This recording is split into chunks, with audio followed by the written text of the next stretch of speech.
বিশুদ্ধ খোৱাপানীৰ নামত ব্যাপক অনিয়ম খোৱাপানীৰ পৰা বঞ্চিত সাধাৰণ ৰাইজ ঘটনা সংঘটিত হৈছে ঢিং সংমণ্ডলৰ মৈৰাধজত বছৰ বছৰ ধৰি বিশুদ্ধ খোৱাপানীৰ পৰা বঞ্চিত ৰাইজ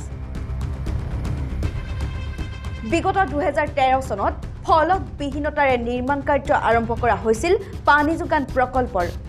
কিন্তু আজি পৰ্যন্ত সম্পূৰ্ণ হৈ নুঠিল খোৱাপানী প্ৰকল্পটো তাৰ পাছতে গুৰুতৰ অভিযোগ উত্থাপন হৈছে জনস্বাস্থ্য আৰু কাৰিকৰী বিভাগৰ ঢিং সংমণ্ডলৰ অন্তৰ্গত মৈৰাধজ পঞ্চায়তত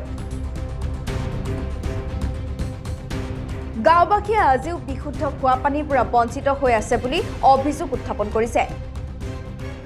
চৰকাৰী পুঁজিৰ ব্যাপক খেলিমেলি ঠিকাদাৰ আৰু বিভাগীয় বিষয়াৰ চৰম গাফিলতিৰে আজিলৈকে প্ৰকল্পৰ কাম সম্পূৰ্ণ নকৰাত ক্ষোভিত হৈ পৰিছে অঞ্চলবাসী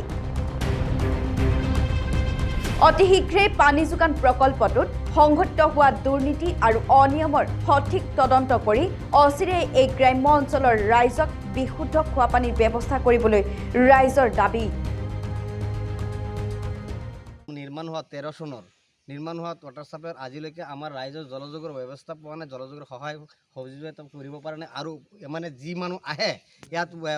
হেৰি কৰিবৰ কাৰণে পাইপ লাইন দিবৰ কাৰণে আহে গতিকে সিহঁতে মানে এই পাইপ লাইন এইটো হয় বেয়া হৈ যায় আৰু আমাৰ যিজন বিধায়ক ঢিং সমষ্টিৰ আমিনুল ইছলাম বিধায়ক আমি 3-4 বাৰ জনোৱা সত্ত্বেও সি মানে কোনো একশ্যন লোৱা নাই ব্যুৰো ৰিপৰ্ট বাতৰি 24